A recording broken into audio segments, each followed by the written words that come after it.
sobre esse tema que você deve ter achado muito estranho, não sou eu que digo isso. A própria história mostra os encaixes de todas essas profecias e também a própria instituição a qual eu estou me referindo aqui, membros oficiais dela se pronunciaram a respeito disso. Por exemplo, o padre Gabriele Amorth, que era o exorcista oficial do Vaticano, ele era responsável por formar os exorcistas do mundo inteiro. Ele próprio disse: o diabo mora no Vaticano. O arcebispo Dom Vigano chegou a se pronunciar. No YouTube você pode ver o vídeo completo, traduzido, no Centro Dom Bosco, e ele vai dizer que a Igreja Católica está corrompida, que o espírito do anticristo está lá, assim como disse também o padre Gabriele Amorth. O próprio Bento XVI chegou a dizer algumas coisas, e mesmo na época pós-renúncia, a qual ele afirma que alguns atos do atual Papa têm feito ele acreditar que o anticristo está operando nessa igreja. Ele chamou de obra do anticristo. Repare. O Papa Emérito Bento XVI afirma que vê neste tipo de união a obra do anticristo, uma forma maléfica que busca substituir Jesus Cristo. O alemão alega ainda ser vítima de uma distorção maligna da realidade. Você sabia também que, considerada doutora da Igreja, Santa Idelgarda disse que o anticristo será um papa no futuro que se desviará dos seus caminhos. Sabem quem vai ser o falso profeta? Isso não sou eu que digo, é Santa Hildegarda que diz, doutora da Igreja. O falso profeta vai ser um falso papa. Isso é Santa Hildegarda que diz, doutora da Igreja Católica. Não sou eu que estou dizendo. Os arcebispos, padres, até mesmo cardeais se pronunciaram a respeito disso. Santos do passado, o próprio São Malaquias, que fez a profecia dos papas, ele remonta cada papa com características. E ele deixa claro, desses 112 papas, o último, o próximo depois dele seria o anticristo. Então a própria instituição declara que o diabo mora nela, que o anticristo age e vai sair dela. Uma das características do anticristo é que ele se põe tanto no lugar de Deus, como ele é contra Deus. Então, se você for olhar o livro chamado O Papa e o Concílio, lá pela página 112 e 114, você vai encontrar a seguinte declaração: o Papa é o próprio Deus vivo entre os homens. Como um homem pode se declarar Deus dessa forma por escrito? Um outro aspecto é que na coroa papal que você está vendo aqui, aparece o nome Vicarius Filii Dei, que é substituto do Filho de Deus. Cristo não deixou substitutos. Cristo deu autoridade igual a todo verdadeiro cristão. Se você for no livro de Apocalipse, capítulo 17, verso 18, você vai ver que a mulher, a prostituta que ele diz que é a besta, é uma cidade que governa os reis da terra. Na época que João escreveu isso, a cidade era Roma. Mas que prova nós temos que será também no futuro? Apocalipse 17, verso 9, diz que a cidade é das 7 colinas. E essas 7 cabeças que ela tem são 7 montes a qual essa mulher está assentada. Confira esses 2 versos. Agora vá no Google e pesquise Cidade das 7 colinas. Olha aí o que é que aparece.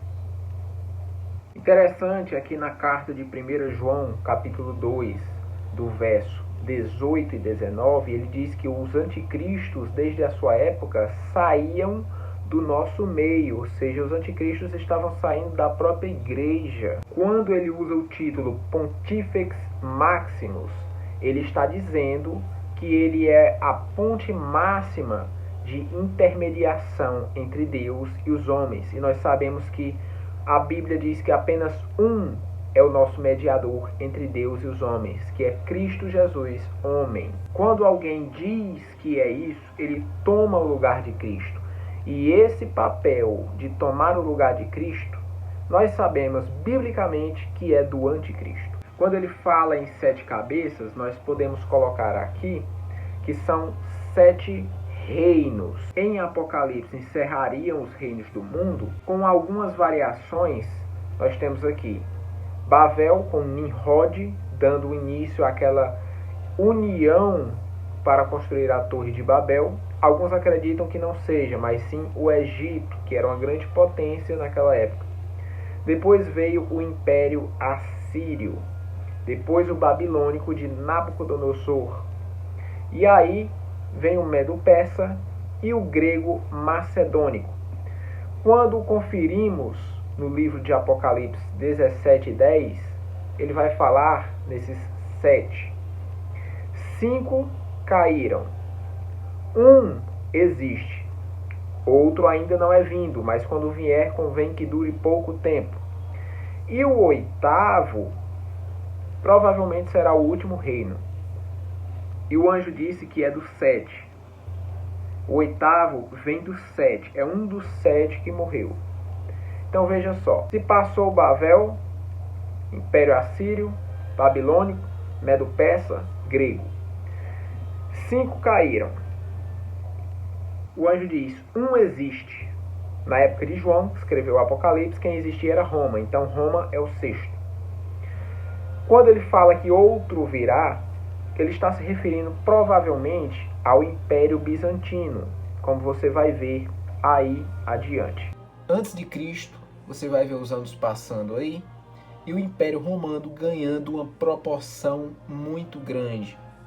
Ele vai conquistando ao redor esses continentes e transformando o seu império numa grande besta. Porém, chega um momento em que esse império é derrubado, mas não por completo, apenas a parte ocidental, que é essa azul. E o que fica é a parte verde, a parte oriental, que é o Império Bizantino. Então, Roma cai. Esse império, ele dura pouco tempo. É dado a ele um curto tempo de reinado. E a característica do 8º é que ele vai vir do 7, um dos 7. Pela composição que ele tem na estátua sonhada por Nabucodonosor, os pés são de ferro e de barro. Então, o ferro é o material feito do império anterior que representa os principais dos reinos, que no caso seria Roma. E Roma influenciou tanto que a nossa contagem numérica, a nossa cultura, a nossa língua, o nosso modo de calcular, de pensar, a nossa poesia, tudo vem dos romanos. Então, esses 10 dedos dos pés citados aqui, muitos atribuem também aos 10 chifres, que são o esfacelamento dessa besta que o próprio Daniel viu. E aí vejam só, 10 chifres. 3 deles vão cair e vai restar 7. E depois vai surgir um chifre novo. Chifre nós sabemos que é poder, então são reinos. Nós vimos aqui que existiam realmente 10 reinos e que tomaram as cabeças dessa besta, que era Roma. E eles são os alemanes, burgundos, francos, lombardos, saxões, suevos, visigodos. Os 3 que caíram são os povos que hoje são extintos, que são os érolos, vândalos e ostrogoldos. O interessante é que esse personagem que surge com chifres no final como se fosse de cordeiro, muitos atribuem até mesmo aos Estados Unidos, porque é um poder maior do que os outros, porque esse chifre diz ser maior do que os demais. E diz ter chifre como se fosse de cordeiro, então ele parece ser um cordeiro. E é o estilo americano de ser, de bonzinhos, de mocinhos. Mas na verdade é uma boca que fala arrogância, um povo que se acha superior, que tem esse senso máximo de patriotismo, de orgulho. Então pode ser que encaixe aí nesse sentido. Essa besta é diferente de todas as outras porque ela mistura poder de Estado com religião. Nós vemos que esse poder se concentra facilmente na autoridade papal. Alguns acreditam na situação de a besta ter sido morta e sua ferida curada, quando através do Tratado de Latrão o Vaticano voltou a existir como Estado e assim passou a ser um Estado com governante rei. O Papa é um governante de um pequeno país e que, por pequeno que seja, há uma influência monstruosa sobre muitas nações da Terra. Aí eu penso, se Cristo disse que seríamos odiados pelo mundo, porque nós não somos do mundo, por que o Vaticano é tão querido e amado pelos governantes dessa terra, que sempre estão em reunião, em acordos, em convocações para assembleias, participação na ONU, aplausos? Há muitos vídeos de papas, cardeais, que falam a respeito de coisas que estão acontecendo lá, e posteriormente eu vou tirar um tempo para mostrar aqui, se bem que alguns eu já postei em vídeos passados, aí vocês podem conferir lá. E eu vou colocar aqui abaixo o link para que você veja, e em especial a do Dom Vigano, que vai falar sobre essa situação da igreja rumo ao fim. Então hoje ficamos por aqui com esse breve estudo e logo faremos uma continuação desses comentários, colocando versos bíblicos, ligações e vídeos que vão comprovar essa pesquisa escatológica.